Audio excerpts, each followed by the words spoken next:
Chairman, we're now live. We can start the meeting. Thank you. Okay, if I can bring this meeting to order, please. Thank you. Okay, and a warm welcome to those attending the Major Applications Planning Committee this evening, and to our viewers watching live on the Council's YouTube channel, Hillingdon, London. My name is Councillor Steve Tuckwell, and I am the Chairman of this committee. Details of the business to be considered this evening are shown on the agenda, copies of which are accessible online underneath the live broadcast.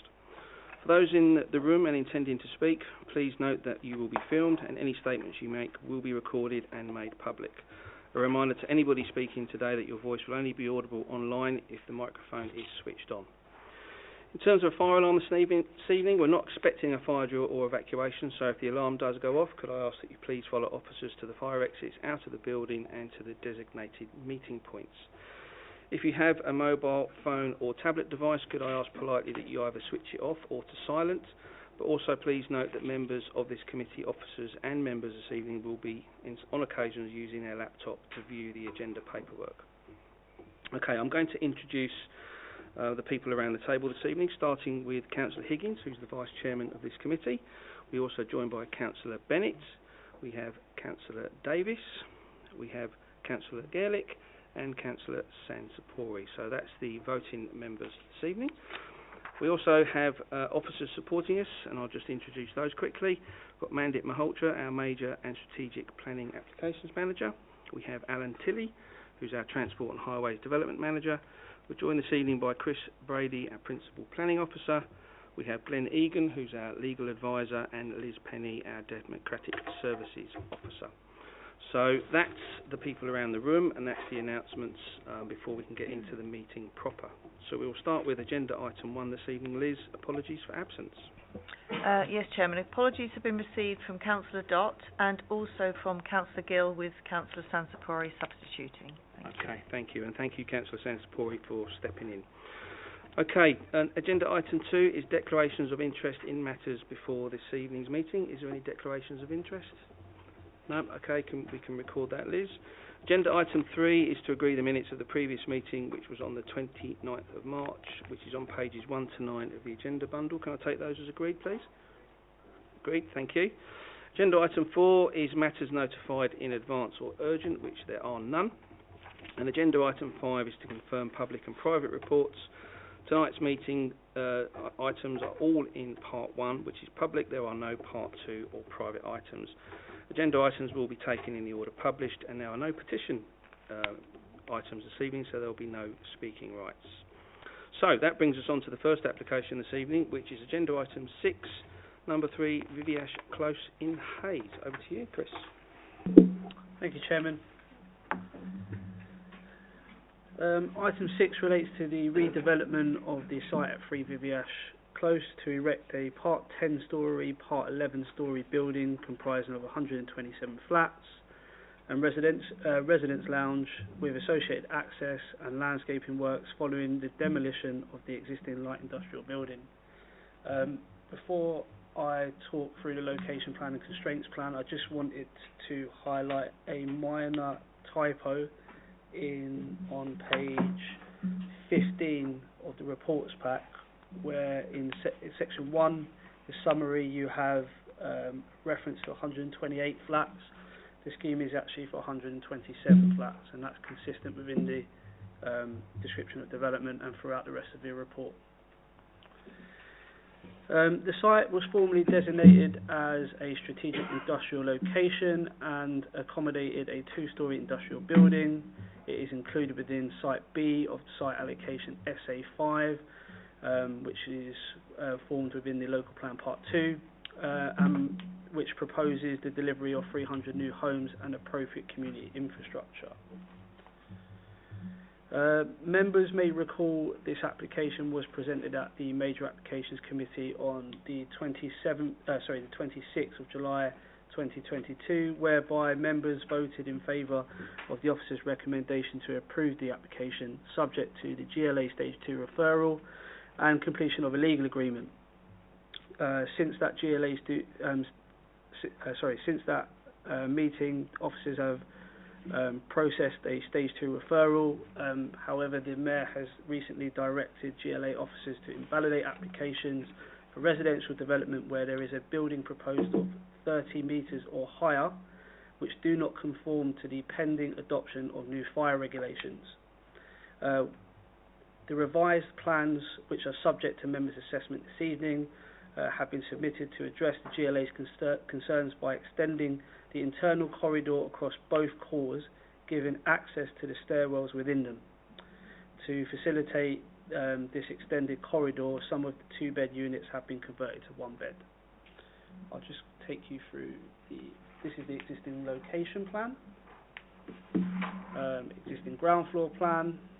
This just shows the extent of the existing industrial unit, which is due to be demolished. So you've got proposed ground floor, first floor plan. So you'll note that there is a stair core within. There's a stairwell within both cores. So you've got a west core and an eastern core. The fact that those two are now linked would now allow this scheme to conform to the new fire regulations, which are due to be adopted in the summer, which in essence state that any building over 30 metres in height requires 2 forms of escape. The linking of these 2 cores for a central corridor would allow 2 means of escape.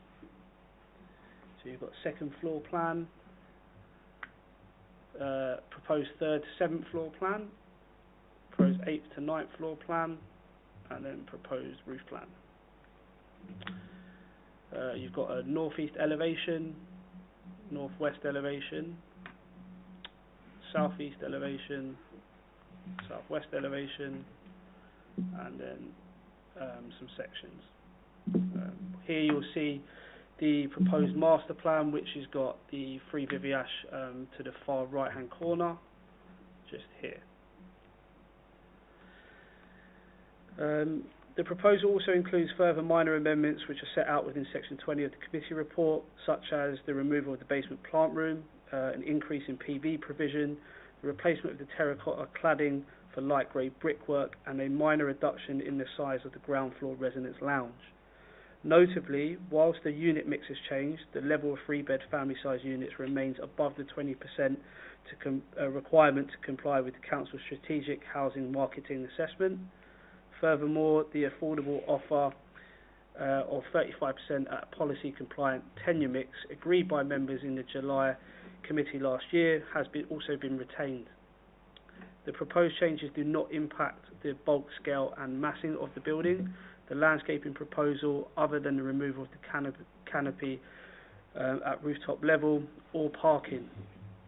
Finally, the changes to the scheme have resulted in improvements to energy efficiency by increasing the level of PV provision, improvements to daylight and sunlight, amenity space provision, and most importantly, fire safety. In July last year, members of this committee voted in favour of the officer's recommendation to approve the scheme, given the substantial benefits proposed, such as the delivery of affordable housing, new homes to meet the targets set out within the local plan, and contributions to community infrastructure. The scheme retains those benefits and provides further enhancements as set out in the committee report, but just to reiterate, most notably, this is to help meet the pending fire safety regulation changes. As such, the application is recommended for approval subject to the original conditions, a legal agreement, and a Stage 2 referral to the GLA. Thank you, Chairman. Okay, thank you very much for taking us through that, Chris. Okay, this is the first item of the evening. We've got no petitions, and therefore no speaking rights, and I think it's Councillor Higgins and I were on the committee last year that actually determined this application back in July last year. So I'll open the debate up. Councillor Higgins, did you want to? Yeah, I'll just say, obviously there's not a lot here. I mean, in some ways it's improved, and the loss of 2 and still retaining the 3 is the most important thing, I think, for this borough. So I would go with officer recommendation for approval. Okay, thank you very much. Councillor Davis. Thank you, Chairman. I'm in agreement with Councillor Higgins. There's very little to do. It was already approved, and it's a shame we've lost a 3-bed dwelling, but we've still got extra 3 beds there anyway, and we're still over the percentage. So I'd be happy to second the recommendation. Okay, thank you very much. Councillor Sansapori. I just want to say, because already in the last meeting, I think discussion has been taken place and everything was discussed. So we have no choice. We have to accept the officer's recommendation. Okay, no, thank you, Councillor Sansapori. I'm not seeing any other members indicate a willingness to speak, so we are moved and seconded, so we can go straight to the vote. All those in favour of officer's recommendation? So that's a unanimous 7 there, Liz. And I can confirm agenda item 6 this evening is approved. Thank you very much. Right, swiftly moving on then to the second and last item of the evening, which is agenda item 7, Hyatt Place, 27 Uxbridge Road in Hayes. Chris, are you taking us out on this one again? Yep. Over to you. Thank you, Chairman. Item 7 relates to the site at 27 Uxbridge Road, known as Hyatt Place. The description of development states partial demolition of existing building, followed by refurbishment, side extensions and upward extensions, alongside erection of a perimeter blocks around a podium level to increase hotel capacity, use class C1, whilst introducing industrial uses class EG2 and EG3 at ground and first floor level. I'll take you through the plans. So here we have a site location plan. The application site is located at the junction of Uxbridge Road and Springfield Road, close to the borough boundary of Ealing. Here we have a constraints plan. The site is located within a strategic industrial land and Minute Park Greenbelt land located to the west of the site.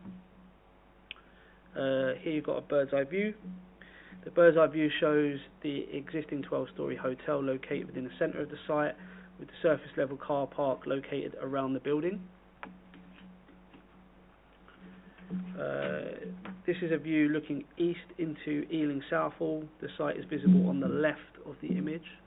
That would actually be the right, the right of the image. This is a closer view of the site looking east to Ealing.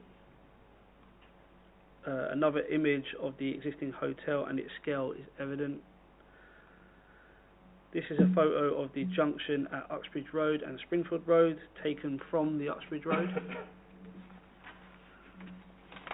This is a photo of the junction at Uxbridge Road and Springfield Road, taken again from the Uxbridge Road. This is the elevation from the Uxbridge Road. From Springfield Road. No, sorry, Uxbridge Road, looking west, I believe. This is from Springfield Road, and this is from Springfield Road again.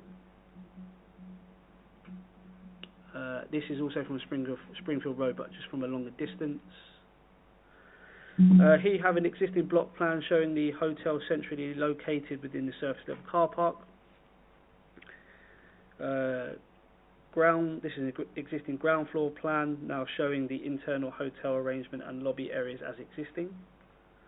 Here you have the existing hotel floor plans, existing hotel elevations.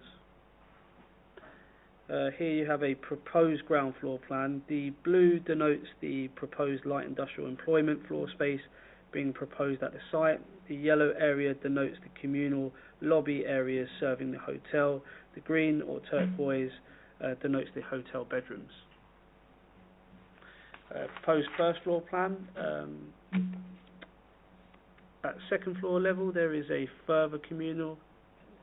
Sorry, at first floor level there is a further communal hotel lobby restaurant space, with the orange and pink denoting larger hotel bedrooms as proposed. The hotel proposes 3 sizes of rooms to cater for a variety of occupants. An area of internal courtyard is shown in light green on the right of this plan. The upper floors again show further bedrooms. So here you have proposed 3rd, 4th, 5th and 6th floor plan. Proposed 7th, 8th, 9th and 10th floor plan. Proposed 11th, 12th and 13th and roof plan.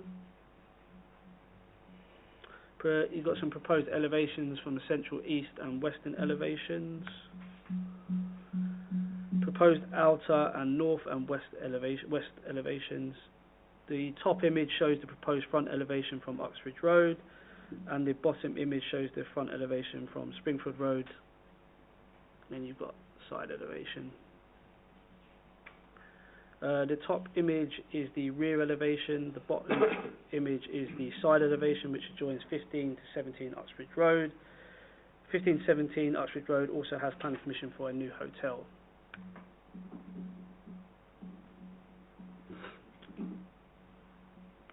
Here you have some proposed CGIs. The CGIs of the proposed development. These are images, the images on the right show a view from the prospective hotel rooms looking into the development. There is a townscape assessment shown now.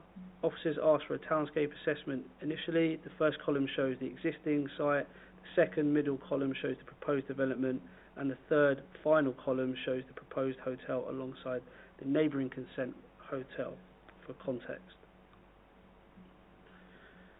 Here's some more longer distance views. An urban greening factor assessment.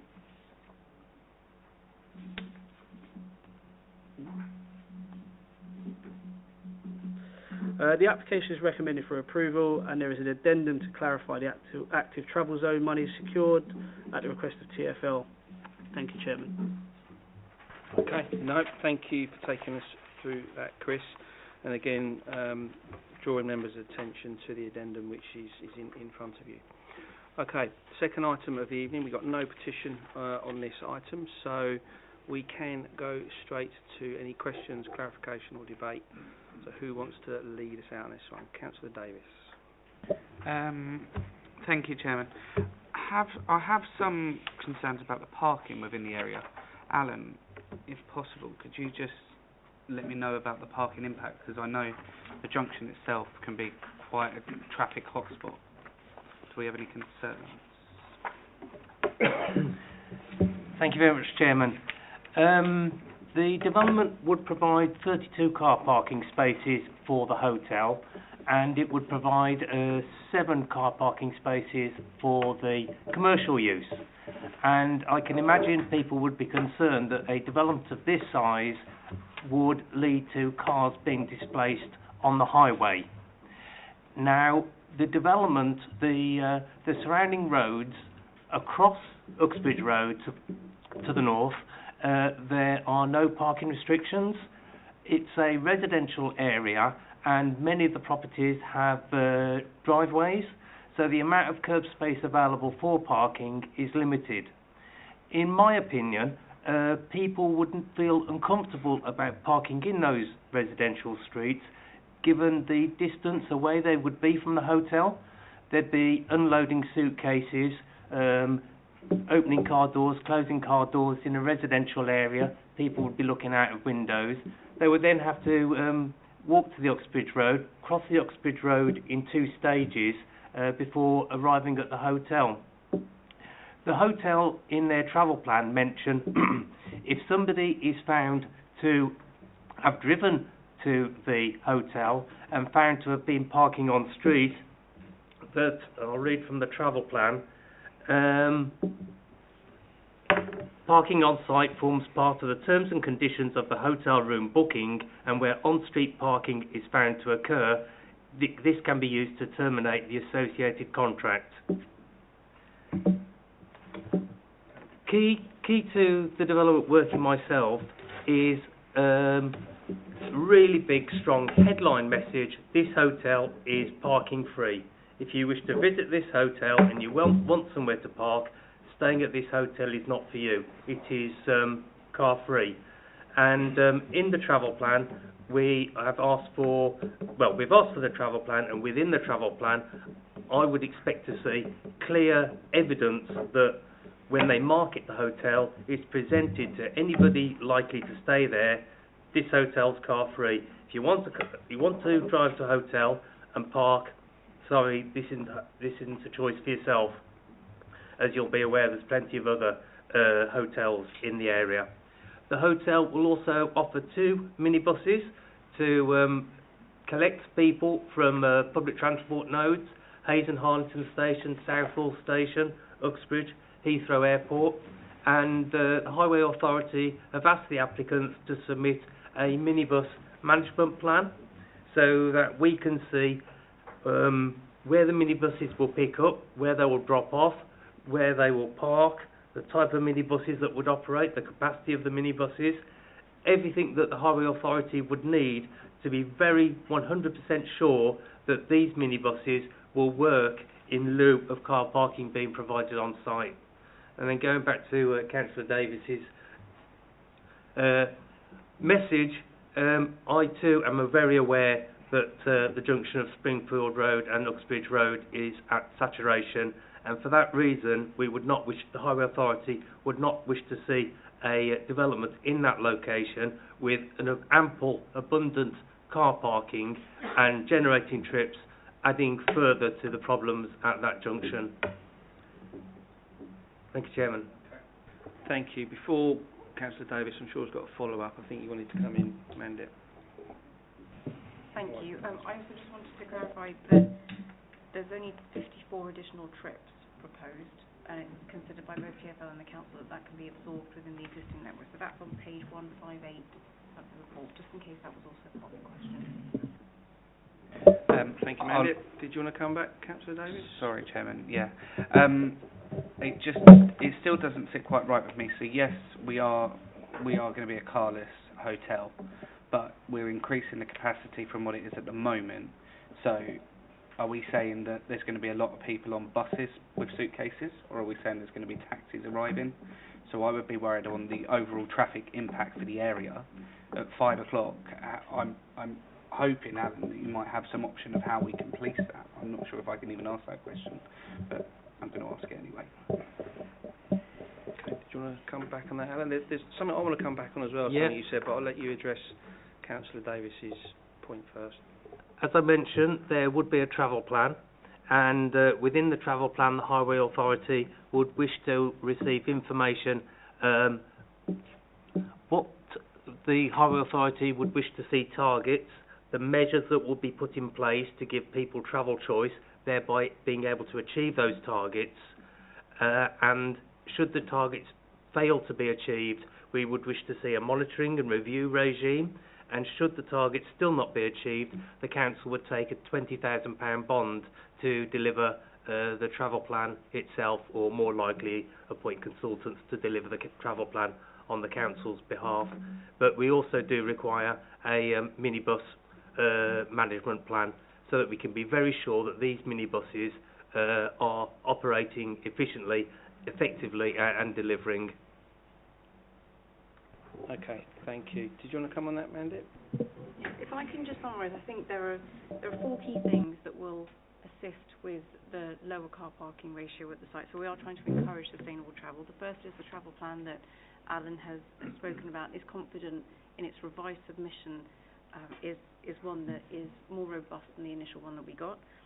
Secondly, we have the active travel zone contribution, which is improving cycling and walking routes.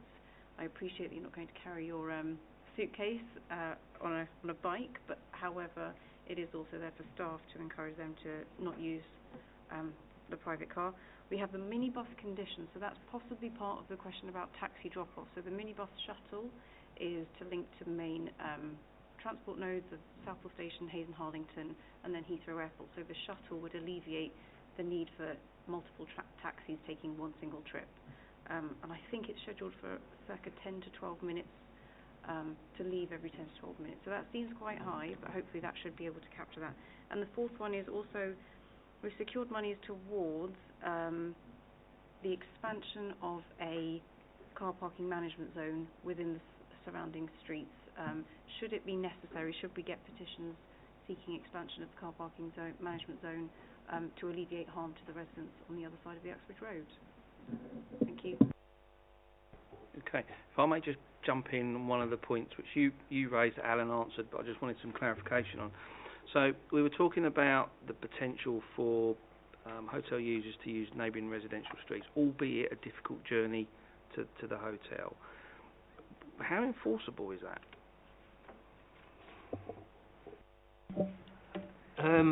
As Mandip mentioned, we are taking a contribution to deliver parking restrictions on those neighbouring residents' street.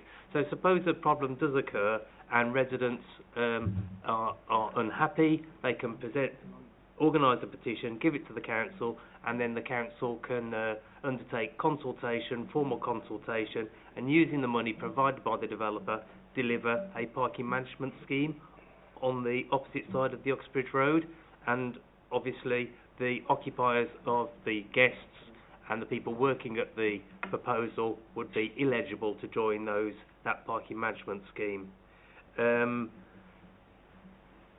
Probably might have to defer the question about the travel plan and the condition within it that anybody staying at the hotel excuse me, found to be parking on street would have the contract terminated. It's certainly here in the travel plan. I'll probably say whether Glenn can help how easily, realistically, can that be enforced? Come in through the chairman, of course. Apologies. Of course. Chairman, I think there's probably going to be some other questions I may need to give advice on. Can I pick that up at the end? I think you're right to hold fire because there might be a few other points that you're going to pick up. But okay, Alan, thank you very much. Thank you, Chairman. I think there's going to be a few more highways questions yet. That's so I've okay. got Councillor Higgins, Councillor Bennett, and Councillor Gaelic indicated. Thank you, Chairman. Where does one start? I don't understand the design to start. Can we start with the design first? I don't understand that there is definitely a different relationship in this design of a hotel element that looks like a hotel and another element that doesn't look like a hotel. Now, I'm not at all happy with these kitchenettes at all in this, and it just opens so many avenues of abuse for in the future. So if we were to approve it, I would like that to, I think a minimum stay is 90 days on a hotel, but I would reduce that down to 30, even less if I could. I don't like the fact that there's microwaves in these units. They can be misused. People not always understand them. Putting silver foil dishes in them causes fires, and that leads on to the fire risk. That also leads on to, is the fire strategy good enough? There's also odours and smells of people cooking on site. I think there's overlooking in the development in the middle. There's this courtyard area, if you look at it, which is it just looks like one of those horrible motels you see in a hotel in Hollywood, where people just dead things in a pool and stuff like that. I mean, I don't really get it. I don't get from an unsuccessful business that hasn't been running very well and it's always been empty since I can remember, to then increase it to this amount of this volume of increase, and it's just that element of these kitchenettes that is really worrying me. So I don't want it to become a HMO, because I think that's what it is really. To be honest, I think this is just a HMO behind closed doors really. So definitely want those removed, and if not, I want such high restrictions on those units that it would make it not viable for people to be staying there more than 90 days. And I only know millionaires that stay in hotels more than 2 weeks. So it's really. I mean, going on the transport thing, what's the Patel rating on it? What are the transport links to get into London? Because people are coming in here to stay, to go into London to visit. I know the transport links is the worst place. We've been banging on to getting better transport links from north to south of this borough for many, many years. Totally ignored by the mayor at the moment. There's also, I could electric vehicle. The minibus has to be electric vehicle. They've showed us pictures here of these CGIs with no traffic. I've never known that high street, that road, to ever have not cars in it. So I don't even understand that. You have other places next door, which is obviously the old Fiat Centre is not in operation. This just doesn't something fit right here, and I can't put my finger on it. And the green issues. I mean, this is a very high density area of air pollution, and where are these? Where's the roof gardens? Where's the? I can see that they put some solar panels on the top. Fair enough, but we need really more more of that sense for this to really be a very good application. It's just very poor maximising an area, and I don't understand, if the business didn't work before, why are we saying it's going to work with 4 times as many rooms? It doesn't sit right with me. Anyway, I've had my rant, and there's a few questions in there, Mandit, so you can pick those out, and legal can pick them out, because I've probably said everything I shouldn't say. So, and I'll go defer to Adam, and we'll pick up those bits after.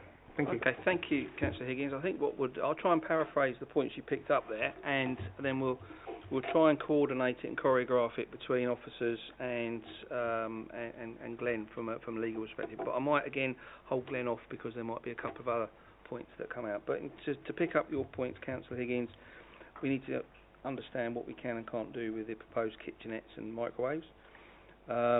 Minimum stay, is that something that we can look at?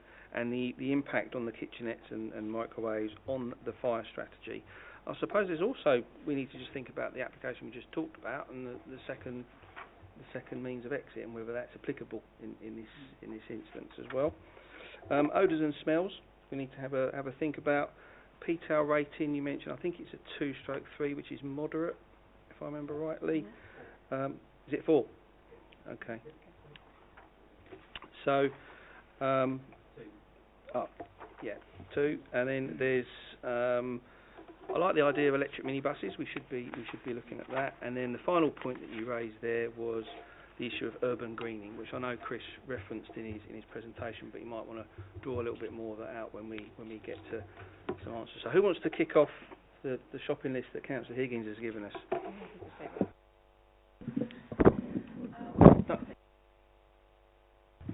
I do agree with Councillor Higgins about the hidden agenda here, because previous hotel, 107... Well, I've got you down to talk when we've heard from Councillor Bennett. Oh.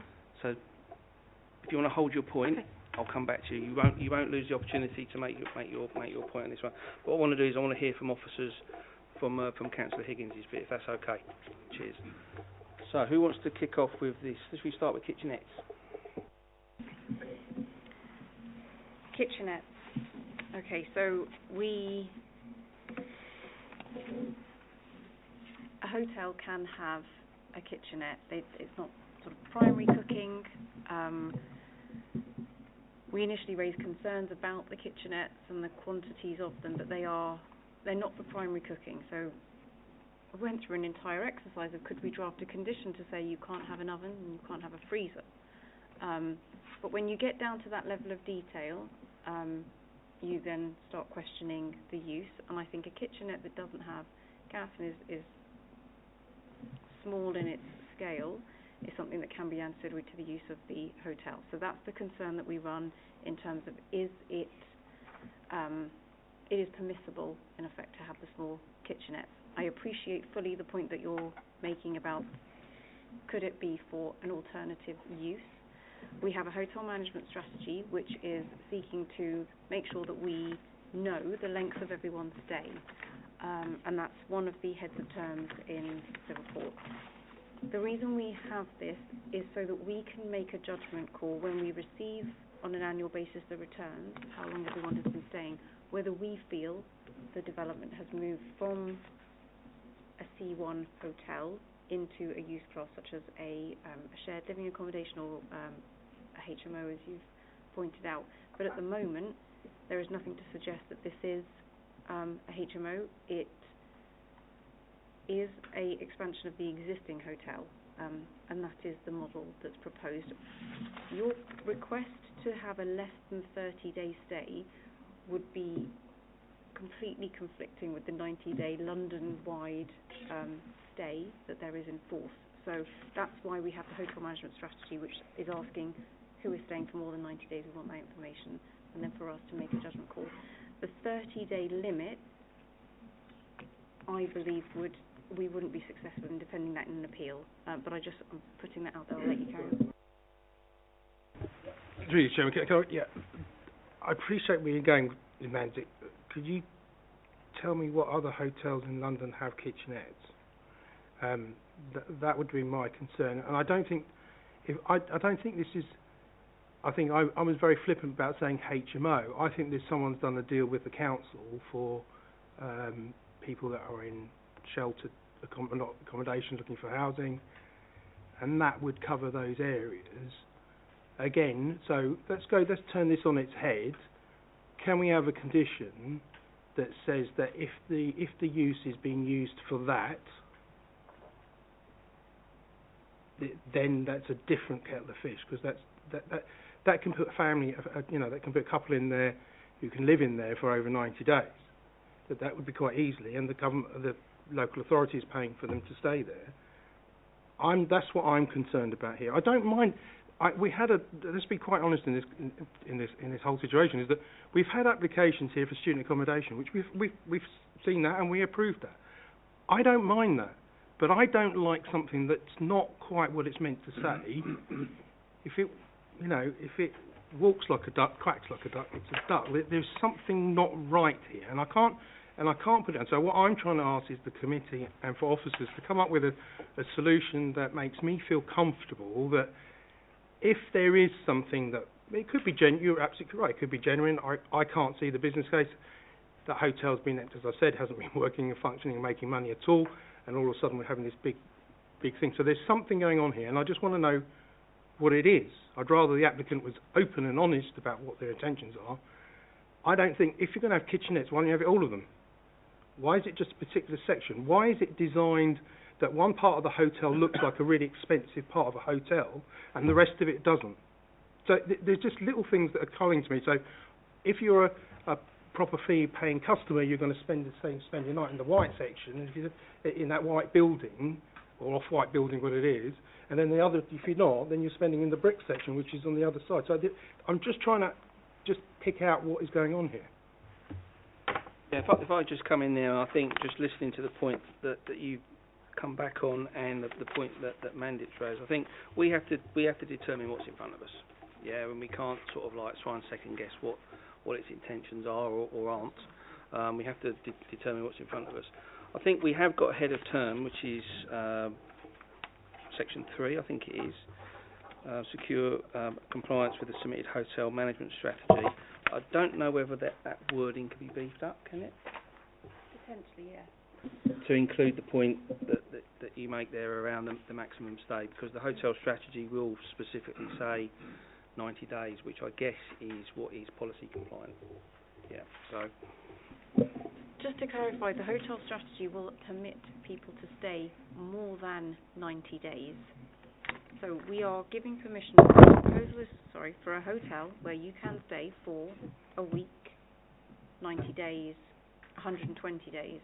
Just because you're there for 120 days, it doesn't mean that it's changed from a use class of a hotel to an alternative use.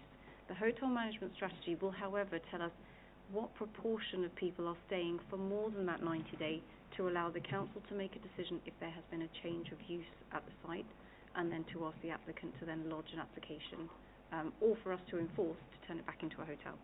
Do you want to come back? This is just it even gets worse. I just don't. Tell me. I want to know who stays in a hotel for more than 120 days. Even at £40 a night.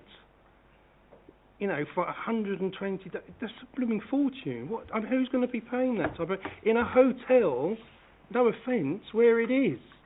If it's in the centre of London, you know, they might have work or something. I just don't... It just doesn't sound right to me. Do you want to come back, Mandip?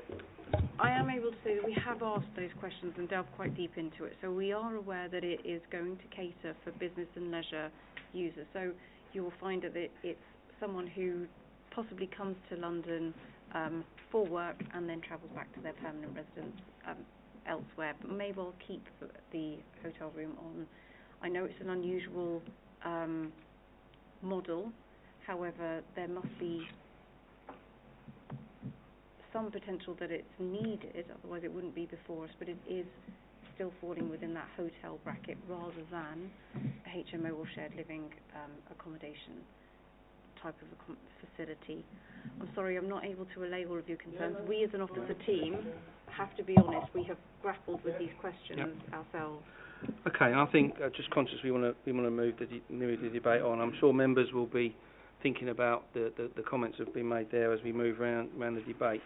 Okay, odours and smells. If you've got kitchenettes and microwaves, odours and smells, how are they catered for? And I suppose ventilation.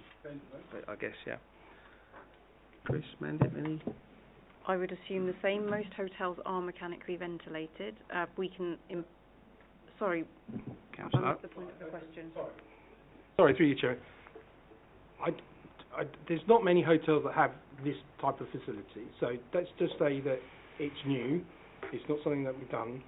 So surely our duty of care for anybody staying in something that we give permission to is that it has to be adequately ventilated, fire regulations, perfect instructions using microwaves and those type of things. Because we don't want this to end up as a burning building and us saying, well, the hotel says it has a ventilation system. I'm sorry, I can't accept that. So I think that the question is around ventilation. You know, if we're doing sort of minor cooking in a room, how is it ventilated? I suppose is the question. It would be mechanically ventilated. If you want us to, is your concern more about the smells and impact on other residents? Yes. Yep. Okay. So Definitely, yes. I would assume that mechanical ventilation would alleviate those concerns, especially because it's unlikely that you would have primary cooking here. The kitchenettes are supposed to form a function of just second snacks, or it wouldn't be a full-on meal that's cooked. We'd hope not. Again, through you, Chairman, this is again the thing. If you put a microwave, you can go down to Marks and Spencer's or Sainsbury's or Tesco's. I'm not going to emphasise which supermarket, and you can buy a ready-cooked meal, and you can pierce it, and you can put it in the microwave, and you can heat it up. We have the same problem in this building, in the offices of the Labour and the Conservative group, where people are cooking in microwaves, and it goes right through the whole of the building, and this is self-ventilated. I'm saying that if we're gonna allow this element in a hotel, then it's for us then to put conditions in that make it habitable for the neighbour. Say the neighbour who has a microwave doesn't want to use it and he's only heating up popcorn. There's still a smell to that, but it's still the issue is here. I don't think a mechanical ventilation system is good enough if you're going to have that type of cooking on premises. Did you want to come in there, Glenn? Yes, thank you, Chairman. I think it's important to remind the committee, with respect, this is a planning committee. It's not a committee that has jurisdiction or powers of how a business is run. Whilst respecting the issue of the potential cooking odours, which aren't pleasant, that's really something for the hotel management to sort out for themselves, because if I was certainly paying that sort of money to stay somewhere, and it's not a pleasant experience because the smell's coming in from my next door neighbours, I'd be complaining. And so that's down to the management to manage that properly. We can address those issues as best we can through the hotel management strategy, but I think also it's important to recognise that business decisions and how the business is run and the potential viability of the business are for the applicant and not for this committee. So if a business is not viable at the moment, is not successful, it's not really this committee's, we cannot refuse permission on the basis that we don't think an expanded business would be successful either. That's down to the business acumen and the judgment of the applicant there. I think, Chairman, that's the advice I'd give so far on there. Those points can be taken on board as far as we can. But I think that those matters of how the business is run and why this application has been made are really down to the commercial judgment of the applicant. Thank you. No, thank you for clarifying that, Glenn. And Councillor Higgins, I'll let you come back, but we've got other members. Yeah, I appreciate this. I'm really do sorry. Contribute. So let me get this right. Whether my comments are, as you rightly said, you picked up, and this is not an economic or financial issue, that's fine. However, is it not this committee's responsibility to make sure that the fire procedures in that building is correct? Is that, obviously that is a legal thing. No disputal with fire yeah, exactly. So having a microwave, which is a potential cause of fires by people misusing them and putting silver foil items in them rather than things, is part of the process that we must consider? No? Chairman, there's no problem at all with committee tightening up the conditions relating to fire safety, and that can be that can be addressed there. Thank you. I was just about to say we could probably beef up the fire strategy condition on that, but I'm sure there'll be some other points to come through. But I have got Councillor Bennett, Councillor Gaelic, and then Councillor Davis. So, Councillor Bennett. Thank you, Chairman. I do agree with Councillor Higgins. There is a degree of smoke and mirrors about this, and just I think we've speculated on it long enough. But 181 rooms up to 427 in an industrial area, it does make you question other aspects of the proposal. The first thing I wanted to say, just for the record, is I think it's a real shame from a sustainability perspective that a hotel that has been there less than 10 years is now needing to be rebuilt to some degree. It's just a shame that it hasn't, with all the disruption that nearby residents and businesses go through in that hotel being constructed. I think the permission was granted November 2013. It's a shame that, less than a decade on, there's now going to be an awful lot more construction on the site. My main question was just around this shuttle bus. So I did a little bit of research before. So there are two buses, TfL buses, that stop outside. The 207 is in the top 10 most frequent bus routes in London. And there's the 427 as well. They go to Southall Station, which is on Crossrail, Elizabeth Line, in less than 10 minutes. Why then do we need to add more traffic on what is an incredibly busy, congested stretch of road to go to Hayes and Harlington, which I've also looked up has 13 bus routes stopping at the station, and I go there quite a lot to use the Elizabeth Line. It's not uncommon to have 4 buses lined up parked there. I just question, I think in the report, officers rightly question the commercial viability of such a bus route. I think also we have to question the practical viability of it as well, and the impact on residents across the borough who now may well be delayed going to Hayes and Harlington by a non-TfL, a non-public bus taking up space. And then on the Heathrow shuttle bit, does the applicant need permission from Heathrow Airport Limited to run a bus service to Heathrow? I would suspect Hal would want a say beforehand, and I'm just not sure whether that's been granted. Okay, so a couple of points there. Is there a need for a dedicated shuttle bus given the amount of existing bus routes that are already in place? And I think I'll just come back to Glenn's point here about we need to be determining the application that's in front of us.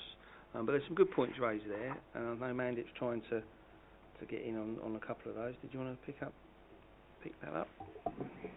I do appreciate the fact that there are existing bus routes. I think this is just in addition to, and it wouldn't then, the shuttle wouldn't stop, so it shortens the journey time to those stations. I appreciate that it might not be necessary. It may well end up not being viable to run at such a frequency. On the Heathrow shuttle is affiliated with all of those other hotels on the Bath Road. I'm fairly sure that the one in Harlington, the Mercer Hotel, is the furthest that they travel on that shuttle. So it wouldn't ever, the Heathrow shuttle, the dedicated one, wouldn't come to this hotel. Alan might know if they also need permission, therefore, or else they just have to pay that drop-off fee that Heathrow's introduced. Yeah, so it wasn't, my question wasn't whether the existing, I think it's National Express operated, Heathrow shuttle would come to this hotel. I think you mentioned before that under the proposal, their bus would run potentially to Heathrow. And I'm just questioning, is that even a viable note to put in the application if HAL haven't signed it off?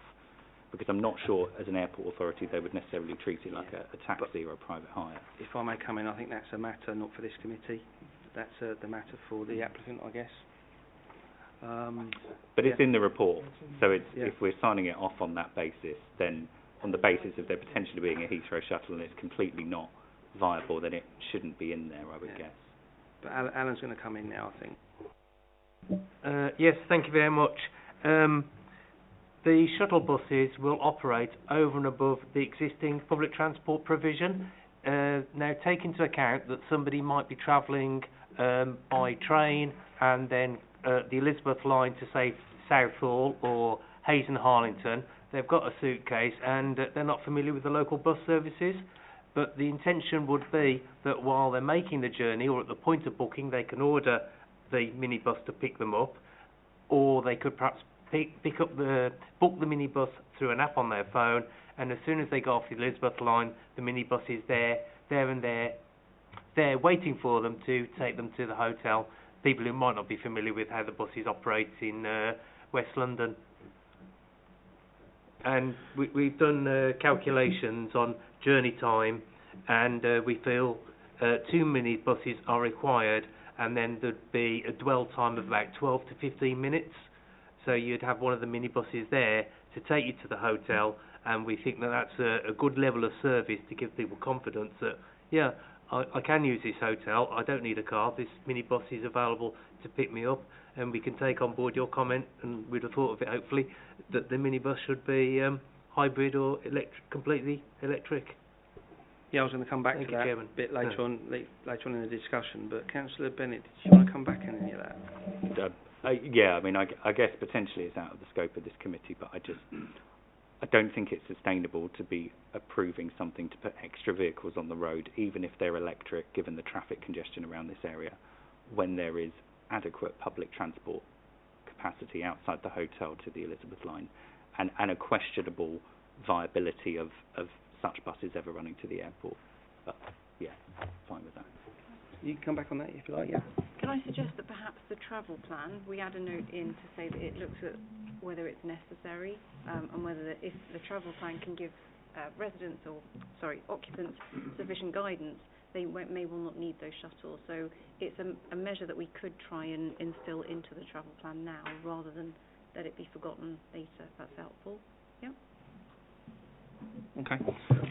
Just as a quick idea, I mean, I don't know whether it's possible. We've been pushing the Mayor of London for north-south transport links, as Councillor Higgins said. Is there any way that some of the travel plan funds could be used towards supporting that? As you know, if there was a collection of similar proposals where actually we were accumulating this money and actually the businesses were going to part fund such a service, that maybe TfL may be more amenable. Okay. So we definitely are doing that with developments that are on the north-south route. So I can use Master Brewer as an example that instantly springs to mind, where we secured money for the north-south connection because it is so central to connecting north to south. This one isn't really in the north to south route. I think that's why TfL, who would normally ask for the contribution for that north-south bus route, haven't asked for it in this instance. Okay. Thank you. Okay, good debate so far, but I bet there's probably a bit more to go yet. Councillor Gaelic. Right, so I just wanted to add two other comments. That I read some reviews on the hotel website, and although people are complimentary about the service they get, they said the location is terrible, mainly due to the transport around the area. And with the under 40 parking spaces, that doesn't seem adequate for the number of rooms, so it would sort of point towards the semi-permanent guests staying there. Also, I've got a question about the emergency services, because on one of the pages reads that it appears that there's not sufficient room for the coaches to enter and turn around and leave in a forward gear. Is there enough room for emergency services in case of fire? And another point about the buses, minibuses. 2 buses, let's say, travelling to Heathrow every 12 minutes, you need at least 5 or 6. And that's, I know from my personal experience of running the business. so 2 buses definitely not do as it says, yeah. Okay, so let me just paraphrase those, and then the team here can pick those up. So I don't think we can put any testament on reviews of the existing hotel. I don't think we can add any weight to that. So I don't think there's anything we can consider on that. But the point you make around highways, I think maybe Alan's already addressed. But if he wants to come back in and to reassure you on the points that he's made previously, emergency vehicles, I think is a good one. Alan, if you want to pick that one up. and then obviously the amount of minibuses, but I think that will probably be covered by the condition that's been suggested in the report. So, Alan, you able to pick up the emergency vehicles one first?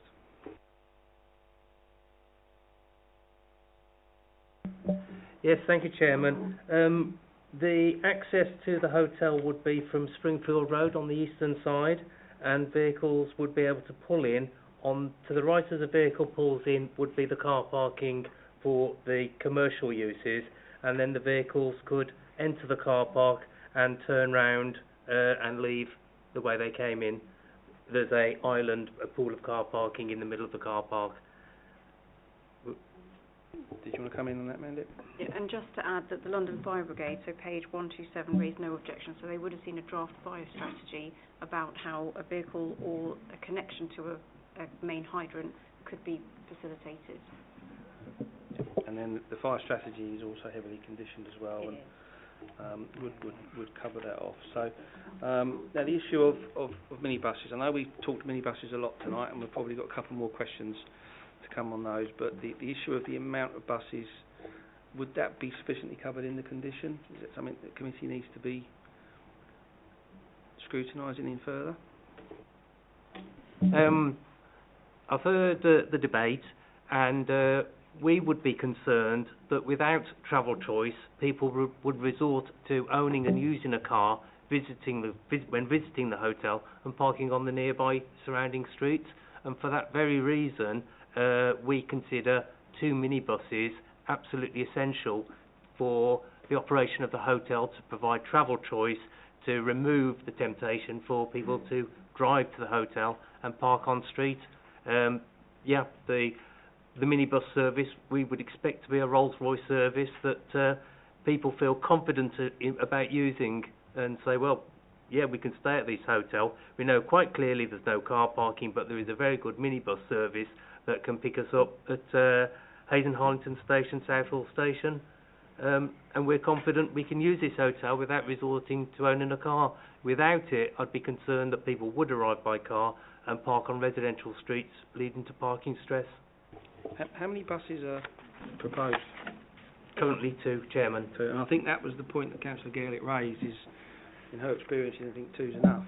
But So just to clarify, so condition 16 does actually ask to set quite clearly the number and type of minibuses to serve the site. So as and when we drill into the details of whether the TfL transport is adequate, we may well find that the 2 that there's a commitment to would increase or potentially even decrease if we were to rely more on TfL buses. But condition 15 doesn't set that there's only 2. It asks for details of how many are necessary to make the minibus shuttle service operational and fit for purpose. does that address your points? Okay, thank you. Right, we've got Councillor Davis and Councillor Higgins. Thank you, Chairman. I've got a few questions. First one, going back to the kitchenette. We spoke about ventilation, and it was self-venting. So I'm assuming that the ventilation in this building is not going to be amended. So, from in the existing tower. So if that's the case, I would err on the side of caution that it wouldn't have had fire dampers in each room, so there'd be a risk to the compartmentalisation of that floor.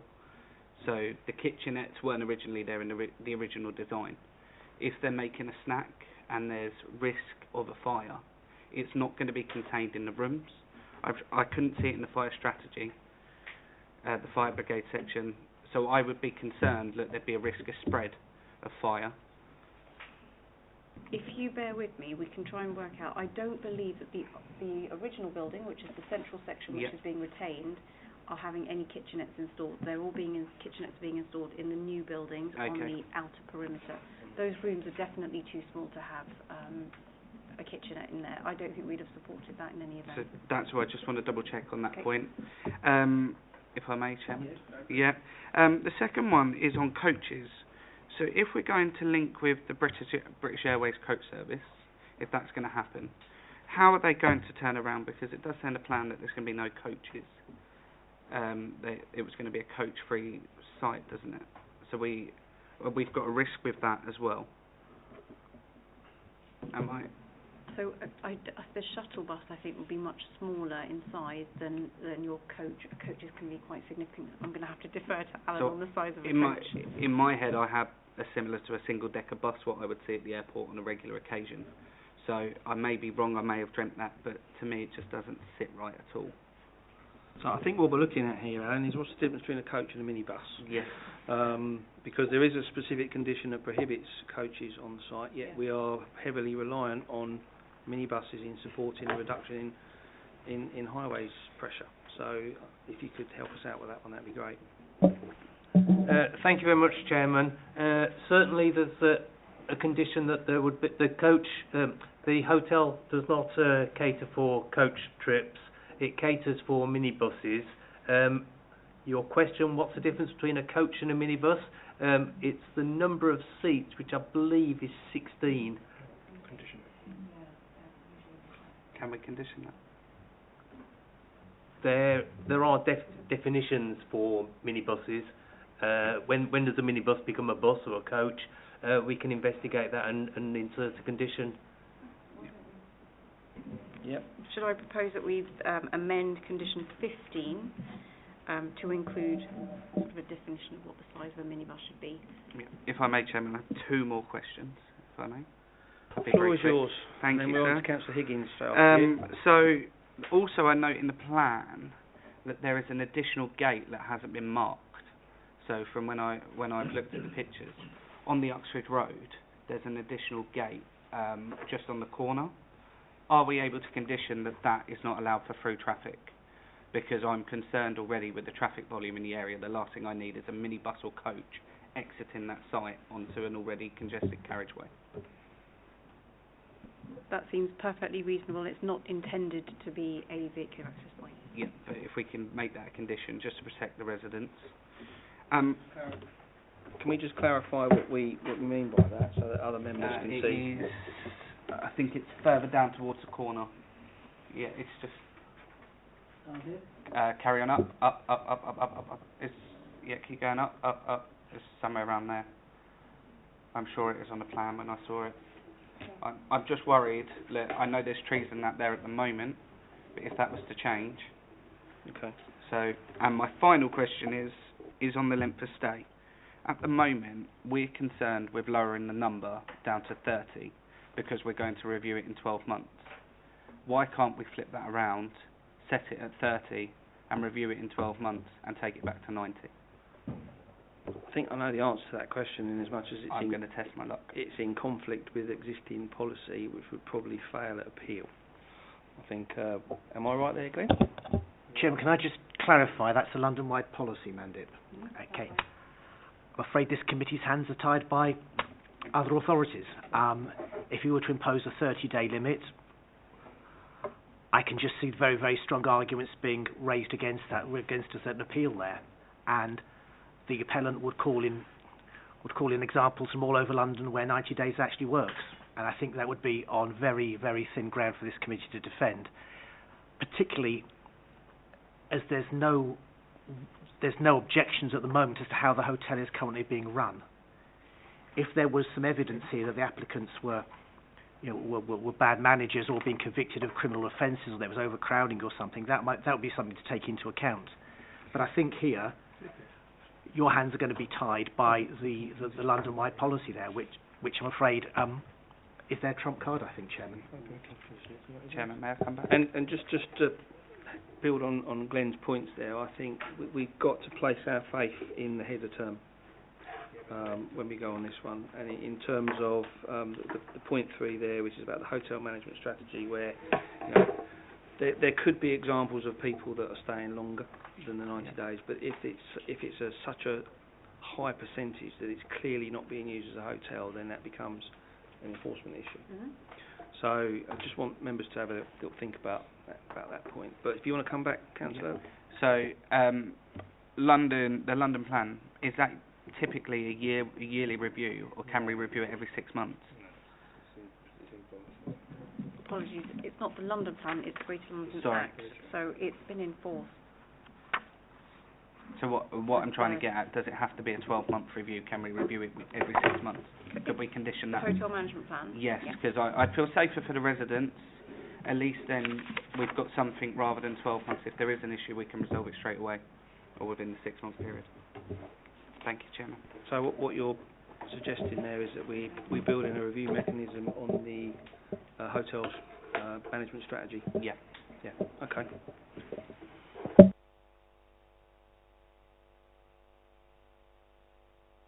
Did you have anything else?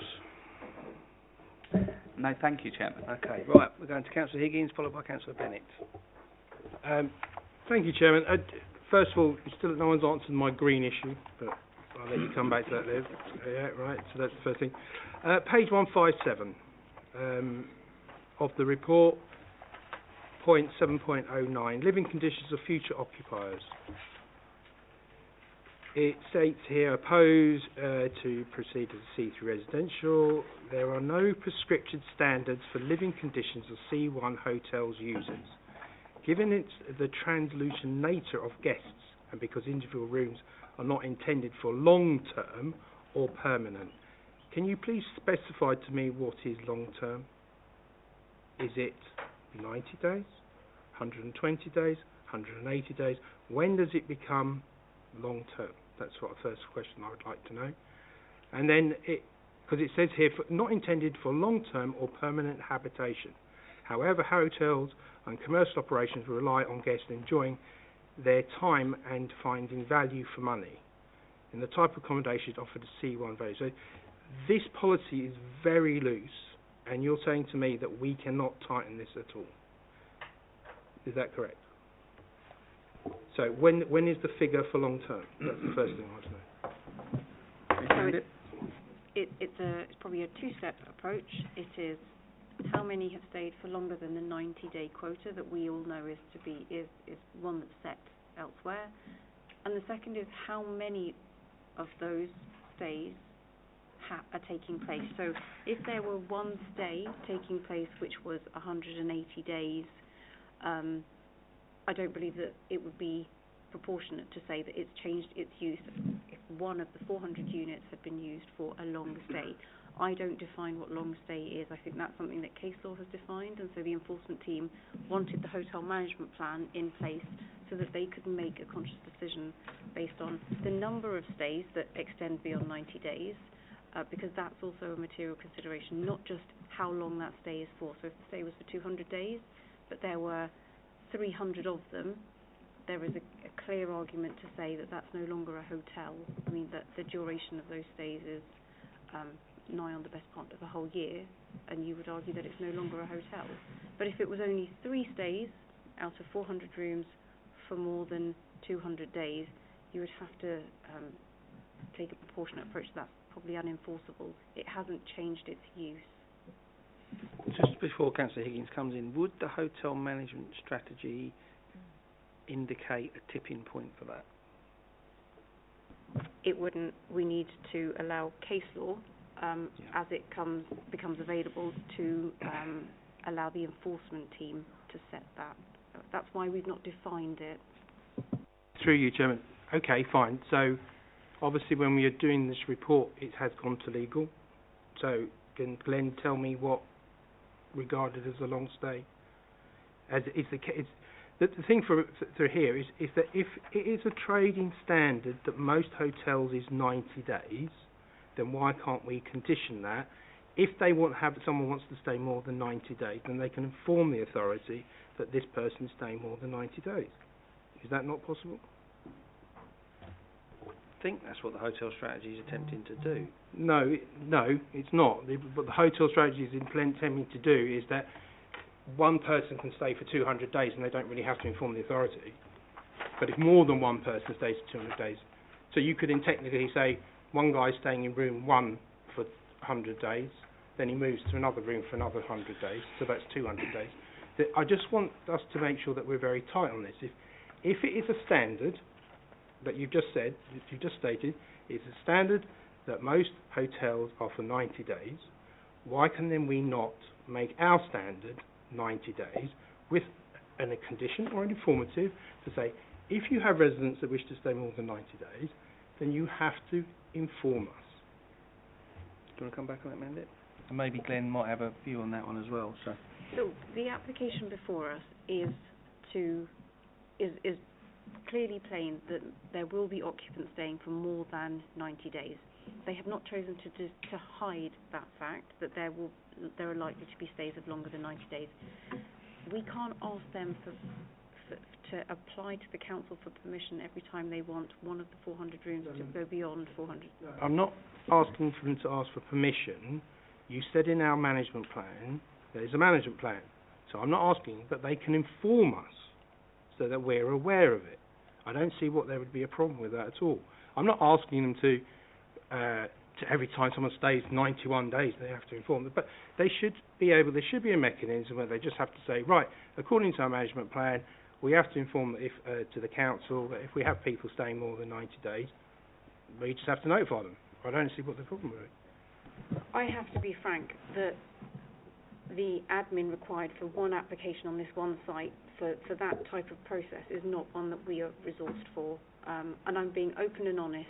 It would be imprecise as a condition. It would be unmonitorable by us. With all due respect, and you just fall into what I'm trying to say, is that we as authority want to make sure that that is not used for anything else but a hotel. But we're just admitting in public that we don't have the resources to even monitor what we are putting forward. So all we're saying is we've got a plan. You fill the plan in, you send it back to us, we'll agree it, that's fine, but there's no one to monitor that. So who's monitoring it? So if there isn't anybody to monitor it, let me finish. If there's no one to monitor it, instead of the bond being £20,000, let's make the bond £40,000. That way, that makes sure that the developer and the owner of the hotel knows that we're serious. £20,000 in the great scheme of this is going to cost what? 5-6 million to build? It's a drop in the ocean. You want to come back? Yeah. I have to apologise. I think we were talking at cross purposes. I thought you meant for every stay of more than 90 days, the applicant were to inform the local planning authority.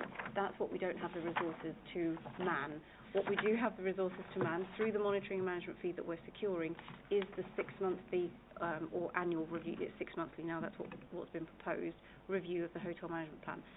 6 months of data should give the enforcement team sufficient evidence to understand whether they feel that this is still operating within the realms of the hotel as approved, or whether it has moved to a different use class. I hope that's helpful. I wasn't saying that we don't have the resources to monitor the management plan. I think we do have head of term here, which we've now, I think we haven't quite got to the determination yet, but we've got to the point now where we want that hotel management strategy to be reviewed on a 6-monthly basis rather than an annual basis. But Glenn, anything you can add to the Chairman, obviously feelings are very strong here about making sure that the hotel stays as a hotel and doesn't become something else by default.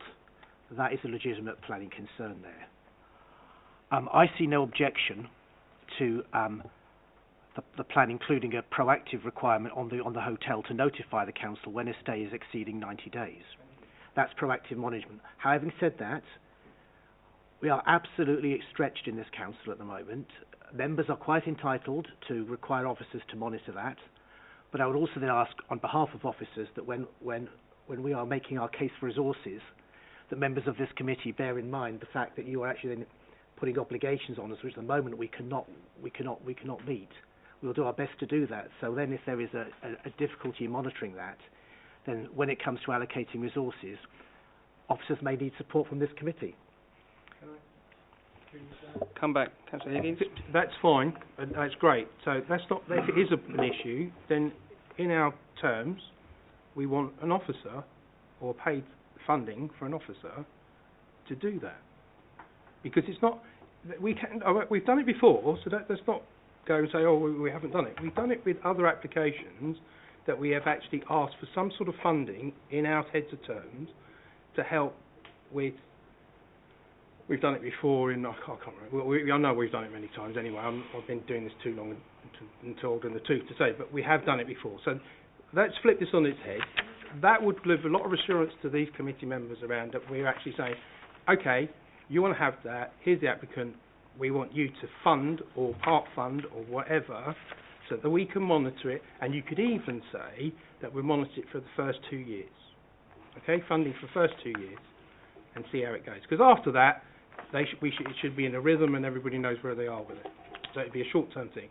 So can we do that? Can we do that, Amanda?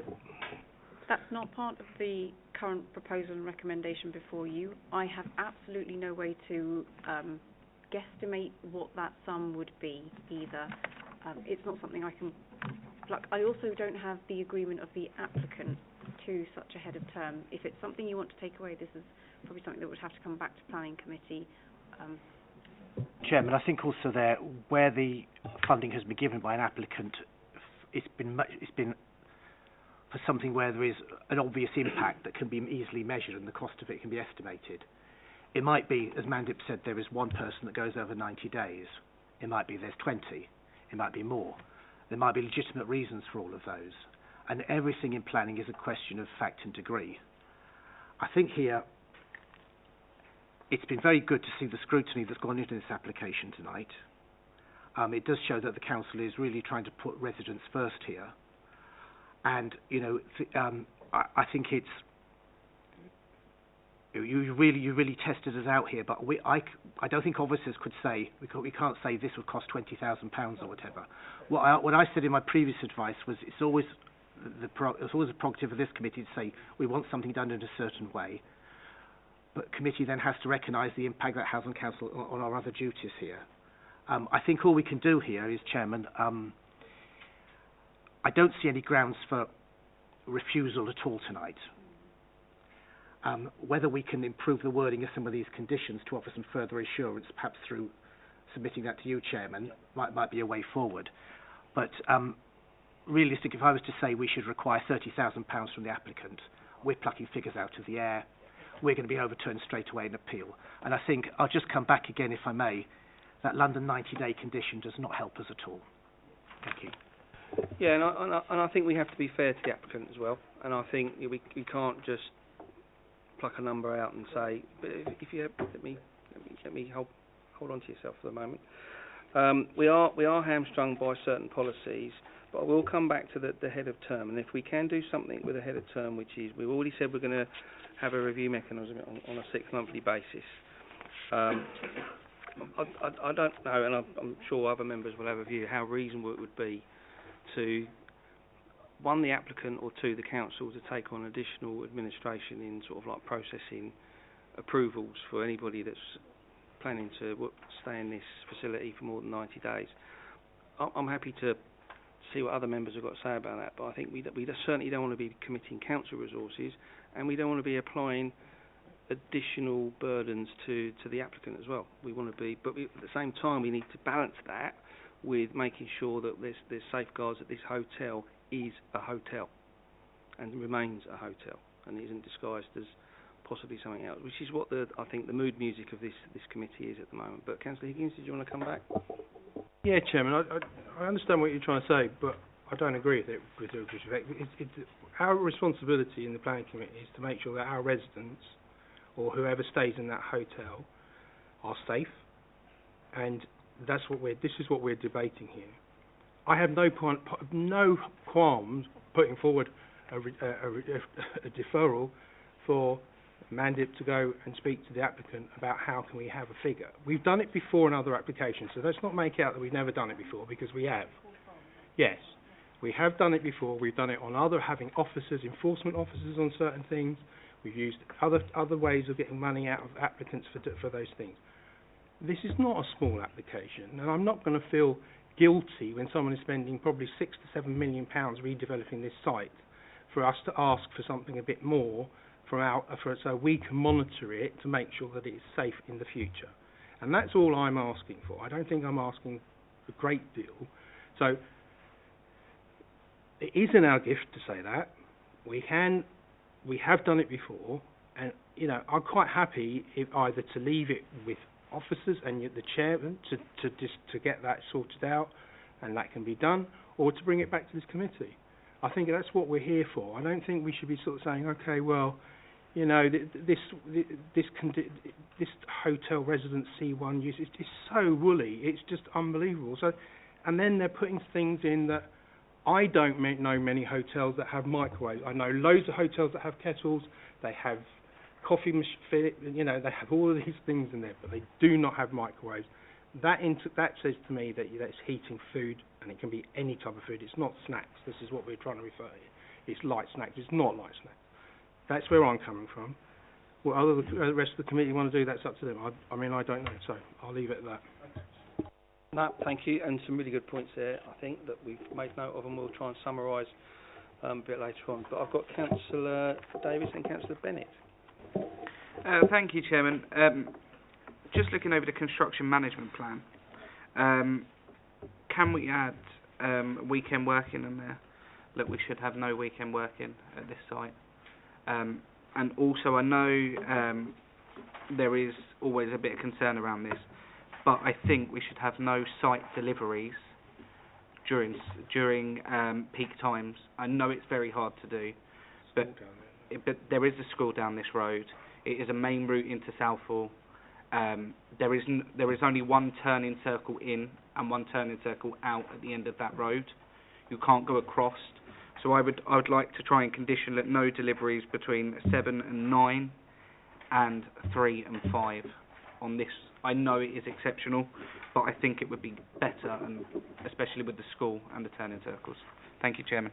Okay, a couple of points there. Takes me back to a previous application on construction time arrivals. But no weekends and no peak arrivals. Is that doable?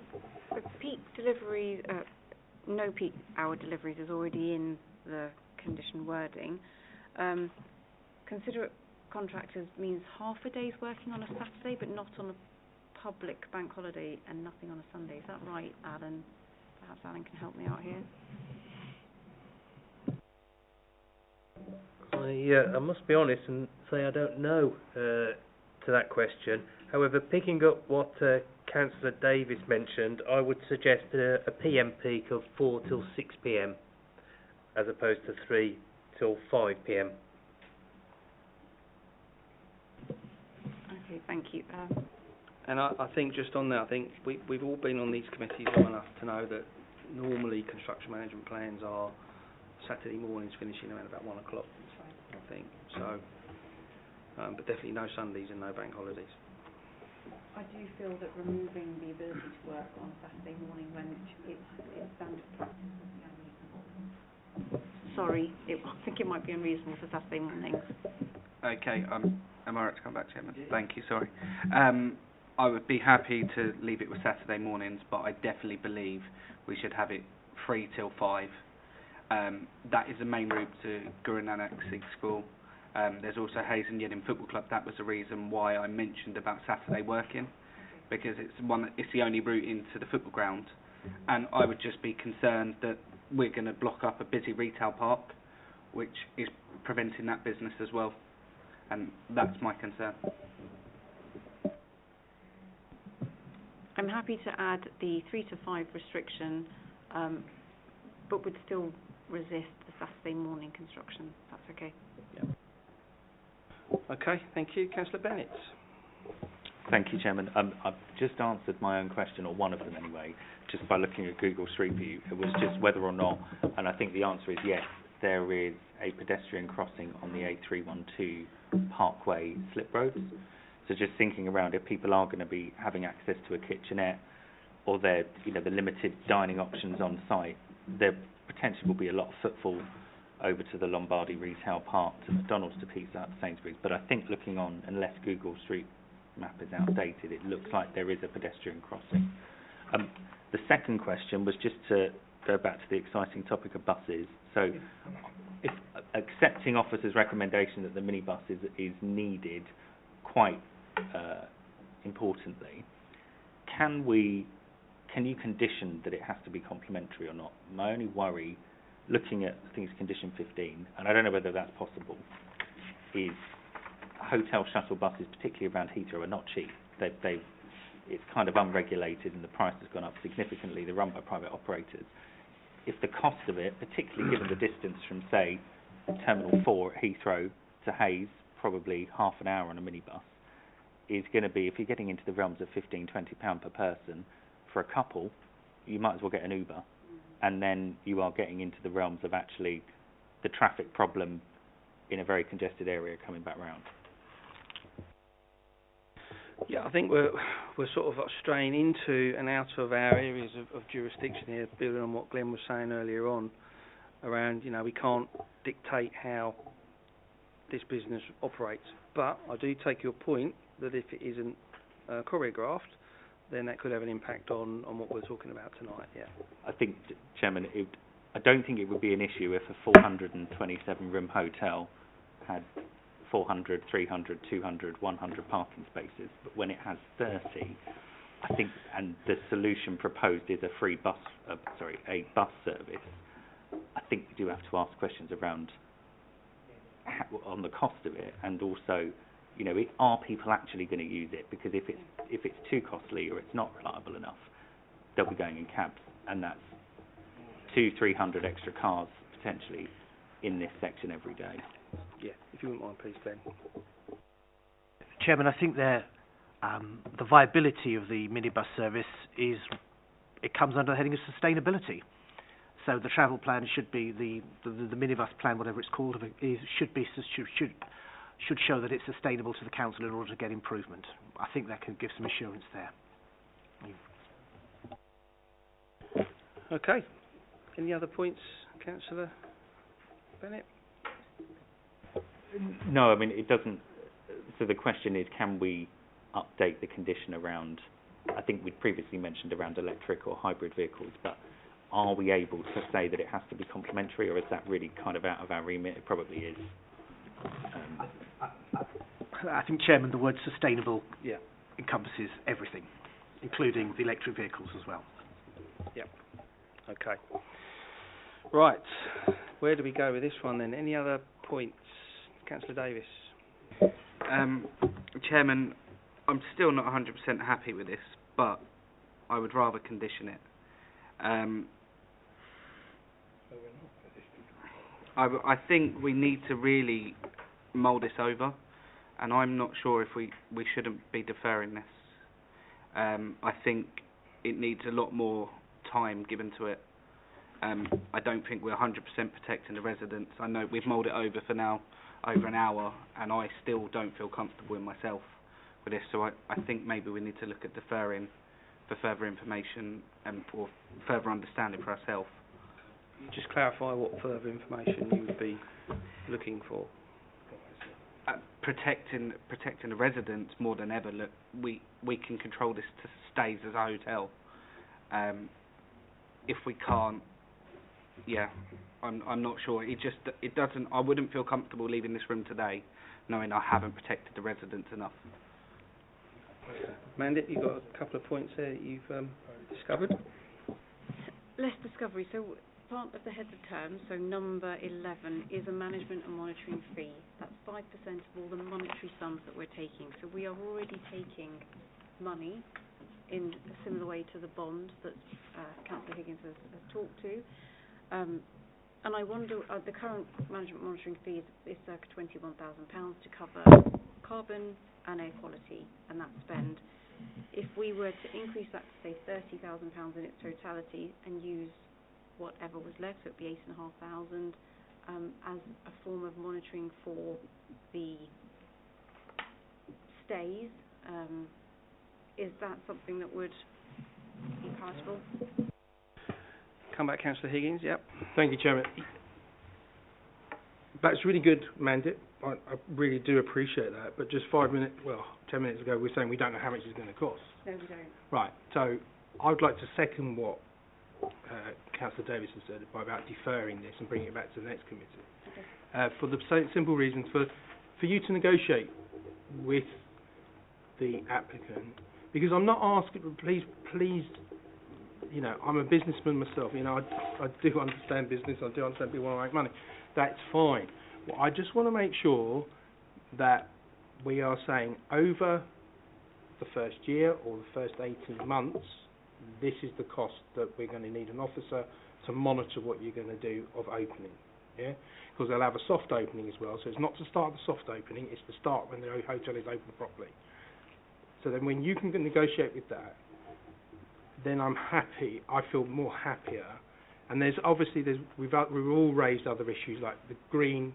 I've mentioned the green things which you haven't come back, which it doesn't really matter now. As long as we have some way of monitoring how can we improve air quality in that area, I think that is brilliant by putting some good trees in there or good vegetation or whatever. So I think that will give officers an opportunity.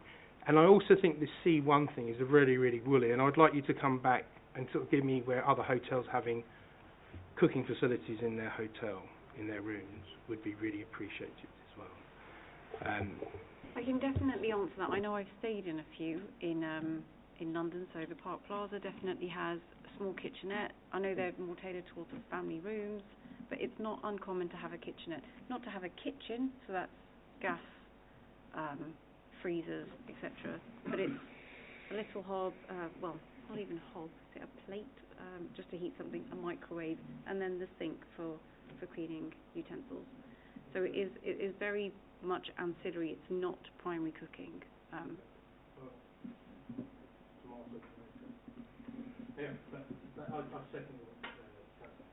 Okay.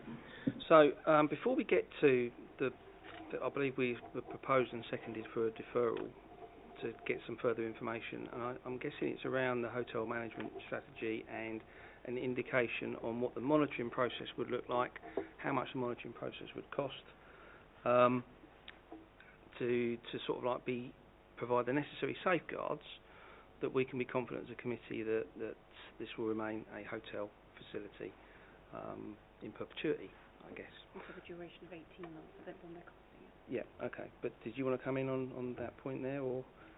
So we do have the applicant here in the room, and I know it's not standard procedure for us to ask the question, but we could potentially ask the question at the chairman's discretion, so I wanted to flag that unless... We okay with that, Glenn? I was going to... Chairman, I think that... wouldn't be right in public, would it wouldn't be right, and that's putting the applicant under unfair pressure. Yeah. And I think also the other thing is the residents seeing this debate tonight, if a figure is suddenly offered, they might take the view, well, actually, this hasn't been negotiated properly here, this needs to be done. So again, it would need to be on a recommendation from officers having had discussions in private, I think, Chairman. We won't be able to do this on the hoof. I think, there needs to be a little bit of a pause, a little bit of reflection, have a measured approach, all the relevant statistics and everything in front of us, plus the outputs from this committee. But before we get to that point, I just wanted to, it's come up several times, urban greening. Councillor Higgins has mentioned it a couple of times. Can we just have a feel for what the urban greening rating is and what the landscape is like? Yeah, so for this type of development, an urban greening factor score of 0.3 would be required. The submission includes a soft landscaping plan, and the narrative within the report states that the delivery of that soft landscaping plan would achieve a urban greening factor score of 0.39, so above what is required for this development to secure. Yep. You may come back, Councillor Higgins. I know you're itching to. It's not good enough, really. That area is high quality of air quality. Is just absolutely dismal there. You have the bypass and everything else. We encourage other applications, and we have had other applications that see that it's a recognised issue, and I think we would really be looking for the applicant to be going a bit beyond, more beyond than a 0.4, is it? 0.5? 0.5? We can ask, but we have to, as long as everything is policy compliant. Well, that's fine, but we're at the end of the day, the applicant should be wanting to work with this authority to improve the quality of living standards in this authority. So that's what we say to all our applicants, and all our applicants 9 times out of 10 do that. I think that would be fair to say, and I'll rest my case there. Okay, right. Any other? I'm not seeing any. Councillor Sensapori. Yeah, because it has been proposed to defer that application. I think we should have some more information on the parking, how they're going to solve, and about the minibus, how they're going to plan, how they're going to operate, so we can decide on that. Okay. Well, I think we've got a condition on the minibus anyway. But yeah, we might want to have a little look at that through the discussions that are going to take place in the coming days. So, how do we come in, Councillor Davis? Please feel free. Sorry, while we're also reviewing, can we review the 90 days as well to see where we stand legally on that? Because if we could condition that the 90 days, I think that would have appeased a lot of the committee. So the 90-day stay, if we can have a look at the likelihood of an appeal, etc. on that. I can already tell you that we sought their permission, the permission of the applicant to impose a 90-day stay, and they have already told us they would appeal that. That's not what forms part of the application. Okay, so that makes Yeah, go for it, Ken. Thank you. Chairman, I'll look at the 90-day again. I have to say, though, that it will not be coming back to the next committee with the pressure of other work. No, that's fine. no. And I will just also flag up to committee, for the sake of completeness, that where there is a deemed refusal, the applicant has a right of appeal which they can exercise. Yeah. So we'll endeavour to do this piece of work as quickly as possible, but there's no way that can come back to the next committee, I'm afraid. Thank you. Okay. Councillor Higgins. Yeah, I think I've said enough, really. You know, I think the 90-day is an issue, and Councillor Davies is absolutely right. It would quell a lot. But then the applicant said he would go straight to appeal if it was put in there.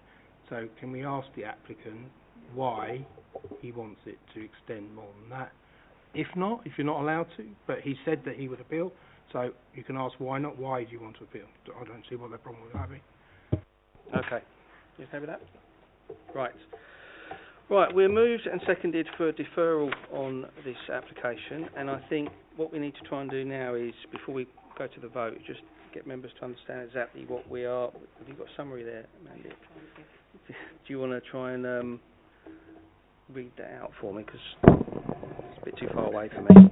That's fine. So at the moment, we will bring back to Planning Committee amendments to the following conditions, or new conditions to be added. So that's all heads of terms. Hotel management strategy will include further details about odour and ventilation, as well as impose a review which must take place every 6 months, so a submission to the council every 6 months.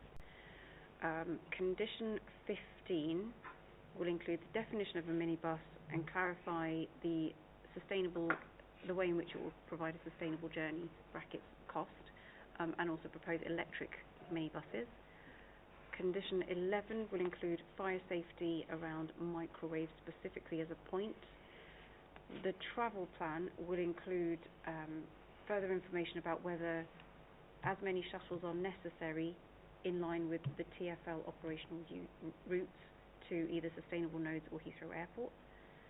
The construction environmental management plan will exclude deliveries between 3 and 5 p.m. Monday to Friday, yes, and Saturday. Monday to Saturday. Saturday mornings. No. Morning, Monday to Friday as well, because of school. 7 till 9 a.m. Understood. So that's 7 till 9 a.m. for excluding deliveries, as well as 3 to 5 p.m. We are also imposing a new condition, and this is about the additional access route that you thought. It was probably easier to say that the only vehicular access into and out of the site shall be from the Springfield Road access shown on the plans hereby approved. That's probably easier than finding kind of hidden plans. Yep. Next committee, we will bring back to members details of length of stay, the minibus shuttle,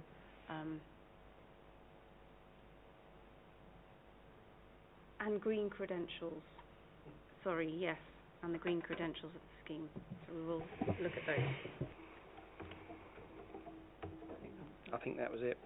But I think where did we cover off the hotel strategy review? We got that, haven't we? That's an amendment to... Yeah. Okay. Right. Committee, that's the summary of what the outputs from our very lengthy debate on this application. We are moved to defer this particular item on the basis of the information you just heard coming back to committee and in a fresh report, I guess. So can I have a show of hands for deferral pending information? Okay, that's unanimous. So I can confirm agenda item 7 this evening is deferred. Okay, that brings us to the end of the meeting, so a quite lengthy meeting as well, but I'd just like to thank members for your participation and your scrutiny this evening. I'd like to thank officers for your answering of questions and clarifications, and I'd like to thank everybody who's been watching on YouTube and the guys that are here with us this evening. So we'll close the meeting down now and have a safe journey home. Thank you.